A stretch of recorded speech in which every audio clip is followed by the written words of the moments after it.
Bismillah. Assalamualaikum warahmatullahi wabarakatuh. Alhamdulillah wassalatu wassalamu ala asyrafil anbiya'i wal mursalin wa ala alihi wa sahbihi wa man tabi'ahum bi ihsanin ila yaumiddin. Amma ba'd. Ikhwani fillah, rahimani wa rahimakumullah. Insyaallah pada kesempatan kali ini kita masuk pada kitab Taisir Al-Qawi fi Fahmi Fannin Nahwi bab kedua. Langsung saja kita mulai pelajarannya. Bab kedua membahas seputar kalam, al-kalamu. Kita perhatikan di sini pengertian kalam. Kita buka dengan muqaddimah pengertian kalam. Seorang dokter memiliki ruang pembahasan seputar metabolisme tubuh. Seorang petani memiliki ruang pembahasan seputar tanaman. Begitu juga seorang tentara memiliki ruang pembahasan seputar keamanan. Begitupun seorang nahwi, yaitu ahlu atau ahli nahwu. Di dalam bahasa Arab, orang yang mempelajari ilmu nahwu, yang mendalami ilmu nahwu, dikenal profesinya dengan istilah an-nahwi atau nahwi. Sama, dia pun memiliki ruang pembahasan, yaitu seputar kalam. Setiap profesi apapun itu pasti memiliki lingkup pembahasan, ruang pembahasan, dia akan membahas apa. Sebagaimana tadi dokter memiliki ruang pembahasan, petani, tentara, atau yang lainnya. Begitu juga seorang ahlu nahwu. Maka apa yang dia bahas, apa yang akan dia pelajari, apa yang akan dia analisa, maka jawabannya adalah kalam. Oleh karena itu, perlu kita pahami apa itu arti kalam. Karena sekali lagi, nahwu membahas seputar kedudukan kata di dalam sebuah kalimat sempurna atau yang ada di dalam kalam. Maka pada kesempatan kali ini kita bahas pengertian kalam. Kalam secara istilah adalah ucapan. Ini yang pertama, kategorinya adalah ucapan. Harus terlontar, harus terucap. Ada bunyi yang keluar dari sebagian huruf-huruf hijaiyah. Karena dengan adanya suara terlontar, maka kita akan mengetahui, kata ini dibaca harokat akhirnya dengan dhammah. Kata ini akhirnya dibaca dengan harokat fathah dan seterusnya. Berbeda contohnya dengan tulisan. Maka dahulu orang Arab ketika menulis tidak disertai dengan harokat. Maka apa? Tidak bisa kita memahami apa kedudukan katanya. Maka ketika terlontar ada suara, di sana ada dhammahnya, ada fathahnya, ada sukunnya dan yang lainnya, maka bisa dipahami, diketahui kedudukan katanya. Maka ini yang pertama harus terucap. Adanya suara yang keluar dari sebagian huruf-huruf hijaiyah. Selanjutnya kita baca ulang. Kalam secara istilah adalah ucapan yang tersusun dari dua kata atau lebih. Perhatikan di sini syarat kedua, harus dua kata atau lebih. Maka minimal kalam itu terdiri dari dua kata. Sehingga bisa dipahami maknanya. Berbeda dengan satu kata. Misalkan ada orang datang, langsung tiba-tiba berbicara baitun misalkan. Artinya rumah. Tapi kita tidak bisa memahami karena hanya terdiri dari satu kata. Maka syarat yang kedua, kalam itu harus minimal dua kata. Yang bermakna sempurna. Ini syarat yang ketiga, kalam itu harus bermakna sempurna. Maksudnya apa? Ketika kita berbicara, orang yang mendengarnya paham. tidak lagi menunggu apa sih maksudnya. Ya, ketika sudah dipahami apa yang terucap yang terdiri dari dua kata minimal, maka dia masuk ke dalam kategori kalam. Selanjutnya, dan sesuai kaidah. Ini nomor 4, syarat pada kalam harus sesuai kaidah yang telah dibuat oleh bangsa Arab, atau ringkasnya harus menggunakan bahasa Arab dengan kaidah-kaidah yang telah mereka buat. Atau secara singkat, kalam adalah kalimat sempurna. Ini di dalam bahasa Indonesia kita analogikan, namanya kalam adalah kalimat sempurna, ya, yang secara istilah harus terkumpul 4 syarat. Pertama, terucap. Yang kedua, minimal 2 kata. Kemudian bermakna sempurna, langsung bisa dipahami. Dan yang terakhir, menggunakan bahasa Arab. Contoh terkumpul kalam dengan syarat-syarat tersebut adalah misalnya al-ilmu nurun. Al-ilmu nurun. Perhatikan terucap. Ya, ada harokatnya, baik dibaca dengan dhammah dan yang lainnya.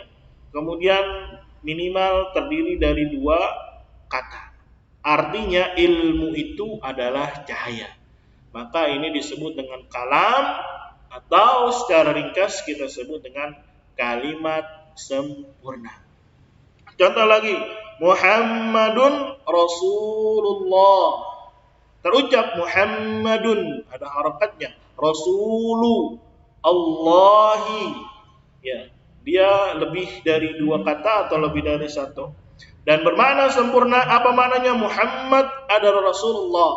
Muhammad sallallahu alaihi wasallam adalah utusannya Allah Subhanahu wa taala dan menggunakan bahasa Arab. Maka itu disebut dengan kalam atau kalimat sempurna. Barakallahu fiik. Kita lanjutkan. Jika ucapan atau kalimatnya tidak sempurna, maka tidak bisa dikatakan sebagai kalam. Contohnya, ada orang datang bilang baitun, terucap baitun, ada harokatnya di belakang tun. Artinya apa? Rumah. Ya, tapi ini bukan termasuk kalam. Kenapa? Karena hanya terdiri dari 1 kata. Kalam itu minimal 2 kata. Kalau 1 tidak bisa dikatakan kalam atau kalimat sempurna. Maka apa ini namanya? Ini hanya sekedar kata. Hanya sekedar kata. Selanjutnya, ada kalimat idza hadaral ustadzu, terucap dan dia lebih dari 1. Di sini ada 1 kata, 2, 3. Maknanya apa? Apabila telah datang ustaz. Apabila telah datang ustaz. Ini tidak bisa dikatakan kalam, walaupun terucap dan 2 kata atau lebih, tapi dia belum bermakna sempurna. Karena alasannya, karena masih ada pertanyaan. Ada apa jika ustaz datang? Masih tanda tanya dia. Kenapa kalau ustaz datang? Kalimatnya belum sempurna. Maka butuh kalimat lagi untuk menjelaskan. Selanjutnya ada kalimat misalkan this is a book. Ini adalah sebuah buku. Terucap, ada bunyinya. Ya, dan lebih atau 2 kata atau lebih. Dan juga berfaedah. Tapi ini menggunakan selain bahasa Arab. Maka dia tidak dikatakan kalam. Kenapa? Karena tidak sesuai kaidah bahasa Arab. Walaupun dia orang Inggris, ini memberikan faedah kalam. Di sisi orang-orang Inggris ini memberikan kalam. Tapi di sisi orang Arab yang tidak belajar bahasa Inggris, maka mereka mengatakan ini bukan kalam. Karena mereka tidak paham. Barakallahu fiik. Itu seputar pembahasan kalam. Karena nahwu membahas kedudukan kata. Dan kedudukan kata itu akan bisa dipahami tempatnya di mana? Di kalam atau kalimat sempurna. Selanjutnya kita masuk pembahasan yang baru, unsur penyusun kalam. Jadi kalam, kalimat sempurna pasti ada unsur penyusunnya. Sebagaimana kita analogikan dengan rumah. Ya, rumah dengan megahnya, Ya pasti ada unsur-unsur penyusunnya, mulai dari batu, mulai dari pasir, semen, air dan yang lainnya. Begitu juga secara makna kalimat sempurna memiliki unsur penyusun. Maka kita perhatikan unsur penyusun kalam. Kalam ditinjau dari unsur penyusunnya dari yang paling kecil adalah sebagai berikut. 1. Al-harfu huruf. Huruf bersama huruf lainnya, maka terbentuklah al-kalimah atau kata. Kalau di sini huruf. Ya, jadi huruf ketemu huruf terbentuklah apa? Kalimat. Kata bersama kata lainnya terbentuklah jumlah. Di sini disebut dengan kalimat atau kalam atau apalagi kalimat sempurna. Maka perhatikan contohnya di sini. Al-ilmu nurun. Huruf ketemu huruf jadilah al-ilmu kata. Ya. Nurun, nun waw ra, huruf ketemu huruf jadilah kata. Di sini jadi kata. Dan kata ketemu kata maka jadilah dia apa? Sebuah kalimat sempurna atau apa? Kalam. Barakallahu fik, itu unsur penyusun kalam dari yang paling terkecil sampai terbentuklah sebuah kalimat sempurna. Huruf ketemu huruf jadi kalimah atau kata. Kalimah itu bahasa Arab, artinya kata. Kata ketemu kata jadilah jumlah, artinya apa? Kalimat. Maka al-harfu huruf, ini yang pertama tadi unsur paling kecil. Tidak dibahas di dalam ilmu nahwu, tidak dibahas. Kenapa? Karena dia akan dibahas secara khusus di bab makharijul huruf pada ilmu tajwid. Ya, tadi kan huruf ada alif, ba, ta dan lain-lainnya tidak dibahas di ilmu nahwu, tapi secara khusus akan dibahas di bab makharijul huruf pada pembahasan ilmu tajwid. Adapun jumlah atau kalimat akan dibahas setelah al-kalimah atau kata. Maka ya ini nanti pembahasannya kalau kita sudah bahas kalimah. Apa itu kalimah? Macam-macamnya. Kalimah inilah atau kata, maksud kalimah di sini adalah kata yang menjadi salah satu pokok atau pembahasan pokok. Nah, ini akan menjadi pokok pembahasan pada ilmu nahwu dan akan kita kupas pada bab-bab selanjutnya. Barakallahu fik. Mungkin kalau di sini kalau kita buat ya di papan tulisnya di sini ada kalam ya. Maka unsur penyusun paling kecil adalah huruf. Ya, kemudian huruf ketemu huruf jadilah apa? Kata. Kemudian kata ketemu kata dengan yang lainnya jadilah apa? Sebuah kalimat. Ya. Maka huruf ini tidak dibahas di ilmu nahwu. Dia akan secara khusus dibahas di ilmu tajwid. Adapun kalimah pembahasannya nanti ya setelah apa? Setelah kita membahas ini. Apa itu kata? Ya, baru setelah kita mengenal macam-macam kata, baru kita bahas apa? Kalimat. Lanjut. Ya. Ketahuilah al-kalimah ini kalimat atau kata terbagi menjadi 3 macam. Yang pertama al-ismu, isim atau kata benda dan yang lainnya. Al-fi'lu, fi'il, kata kerja. Yang ketiga al-harfu, huruf. Nah, itu macam-macam kata yang ada di dalam bahasa Arab. Al-ismu, isim, al-fi'lu, fi'il, al-harfu, huruf. Jika kita perhatikan pada unsur penyusun kalam, ya ada huruf. Dan pada pembagian macam-macam kalimat pun ada huruf. Apakah keduanya sama? Nah, ada pertanyaan. Jawabannya ada di bab 3 insyaallah taala. Perhatikanlah, barakallahu fikum. Sedikit mungkin gambarannya seperti ini tadi. Ya. Ini ada 1, 2, 3 tinjauannya apa? Unsur penyusun kalam. Ada huruf paling kecil jadi kata. Kata ketemu kata jadi kalimat. Ternyata kata di dalam bahasa Arab pertama ada isim. Yang kedua ada apa? Fi'il. Yang ketiga ada huruf. Maka pertanyaannya di sini adalah pertanyaannya adalah sebentar kita ganti warna. Di sini ada huruf di unsur penyusun kalam. Di sini pun ada huruf pada macam-macam kata. Apakah kedua ini sama?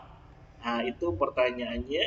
Maka akan dijawab pada bab ketiga insyaallah taala. Barakallahu fiik. Selesai sudah pembahasan kalam, pengertiannya apa, syarat-syaratnya apa saja yang tidak dinamakan kalam, unsur penyusun kalam apa saja, dan macam-macam kalimah atau kata.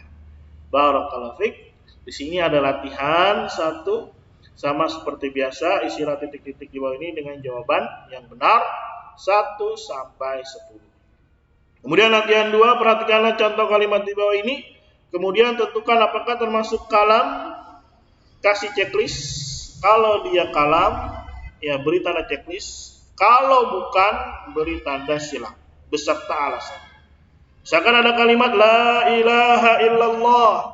Tidak ada ilah yang berhak disembah selain Allah. Kalam atau bukan? Kalam. Checklist. Alasannya apa? Tulis. Sayyaratun artinya mobil. Kalam bukan? Bukan. Alasannya apa?